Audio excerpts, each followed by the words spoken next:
Bonjour à toi YouTube, j'espère que tu es en pleine forme, mais surtout que tes affaires sont bonnes.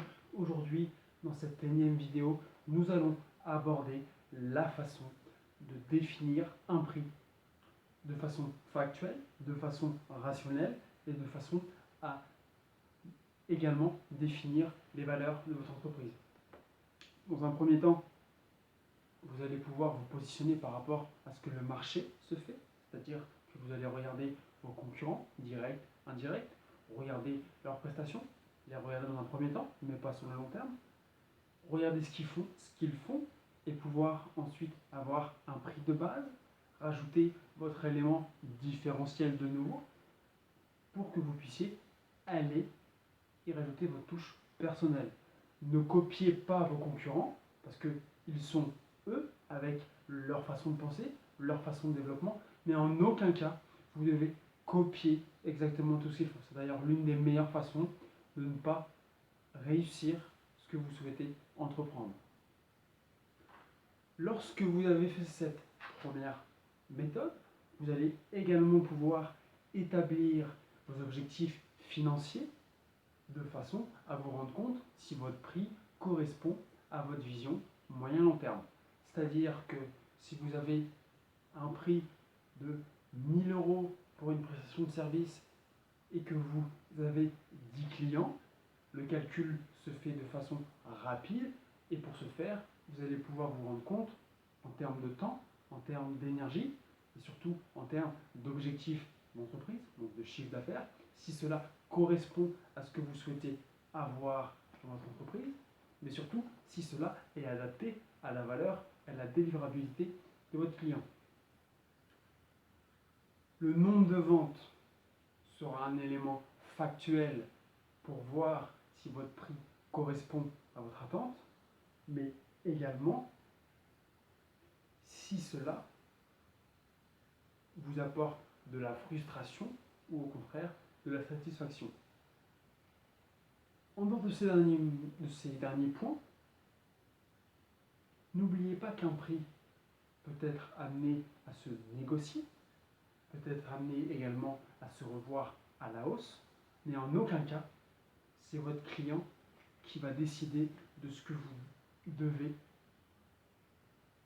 facturer ou pas. Pourquoi je vous parle de ça? Parce qu'il s'avère que l'élaboration de prix ne doit pas se faire sur une envie. Elle doit se faire sur un travail, sur un temps, mais également sur des actions mises en place. Vous pouvez inclure différentes options, différents forfaits supplémentaires à votre prestation de départ, mais votre prix va réellement définir votre entreprise. C'est-à-dire que si vous cassez votre prix pour satisfaire le client, cela ne va pas forcément se sentir sur les 10 premiers clients, mais sur la deuxième année ou la fin de première année de votre entreprise, on n'est plus du tout dans les mêmes démarches. Donc, petit parallèle à tout ça, n'hésitez pas non seulement à vous projeter dans les années, à penser de façon annuellement par rapport à votre structure juridique pour pouvoir avoir les bons réflexes.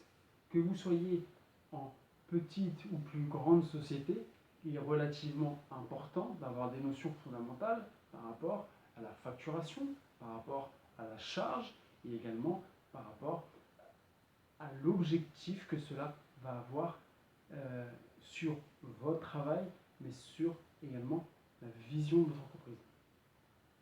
Je me permets également de regarder mes notes, parce qu'on est quand même sur des notions plus ou moins complexes, et j'aimerais surtout ne pas perdre une miette de ce que je vous ai préparé. Et je pense également que le prix ne doit pas être cassé par rapport à un résultat que vous n'arrivez pas à obtenir.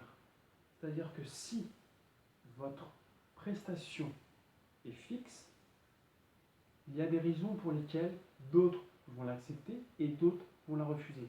Ce que je veux vous dire par là, c'est que vous devez avoir une logique dans vos actions. Lorsque vous élaborez vos prix, vous devez comprendre pourquoi un prix va impacter plus un client qu'un autre. Pourquoi l'un sera satisfait et l'autre sera mécontent? Si vous mettez un prix plus ou moins bas, il y aura un engagement plus ou moins délaissé de la part de votre client. Si votre prix est plus en plus haut, le client sera plus dur à aller chercher, mais son engagement sera également supérieur à ce qui pourra se faire sur des prix plus ou moins allégés. Ce que je veux vous dire par là, c'est que non seulement il y a une notion de valeur perçue que vous allez avoir à travers vos prix, cette valeur perçue va vous impacter vous en tant qu'entreprise, entrepreneur, mais également au travers de votre entreprise. Que vous soyez sur une réseau social en nom propre ou sur une société, au travers d'une agence, au travers d'entreprise avec une marque définie, je pense que c'est relativement important de savoir ce qui sera sur le long terme. Je ne vais pas passer plus de temps à vous parler d'élaboration de stratégie de prix. Je pense que j'ai dit l'essentiel dans cette vidéo.